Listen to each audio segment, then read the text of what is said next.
that we pick. But even though we might have an aesthetic intent, what we're most close to is the mechanic layer. And these have a kind of a skip level outcome as far as the aesthetic output. And what's interesting about mechanics, dynamics, and aesthetics is that they match one-on-one to the James Long theory, where there's the mechanics, dynamics, and the aesthetic outcome of an experience. So the reason why I was particularly excited about the Halo example, the video game example, is that, and this is where this is the Microsoft coming out in me. This is a really geeky example.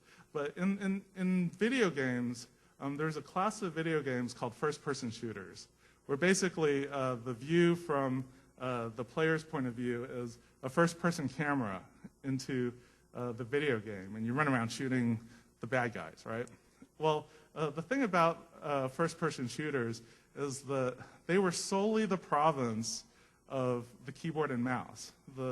All successful first-person shooters were PC games. And when you go to things like console games, Xboxes and PlayStations, up until Halo, there wasn't a successful first-person shooter for a console. It was strictly a mouse and keyboard sort of thing.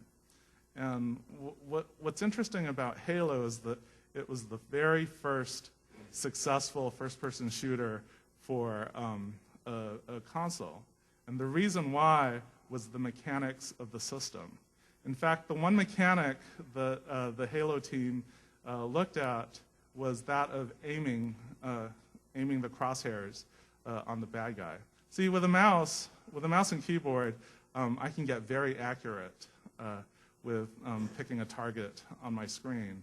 But when you're playing with a console game with a joystick or buttons, we tend to overshoot the target. It becomes very difficult. And it's difficult if you think of it as a spectrum, it's difficult on this axis, where at one end, you could have the crosshairs kind of snap to the target, and that would be the mechanic of the situation. But the thing is, if you run it through the mechanics and the dynamics and the aesthetics, snapping to the target makes it too easy, and so the game isn't fun.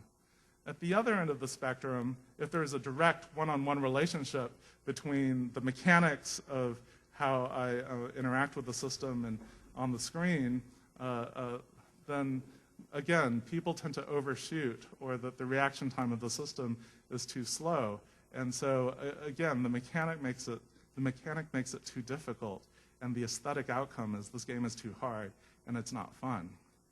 And so what the team did is actually they ran through went through an iterative design and research process to find the sweet spot in that spectrum, to fine-tune that one single mechanic where from a user's perception, it seems like they have a one-on-one relationship between what they're doing physically and what happens on the screen.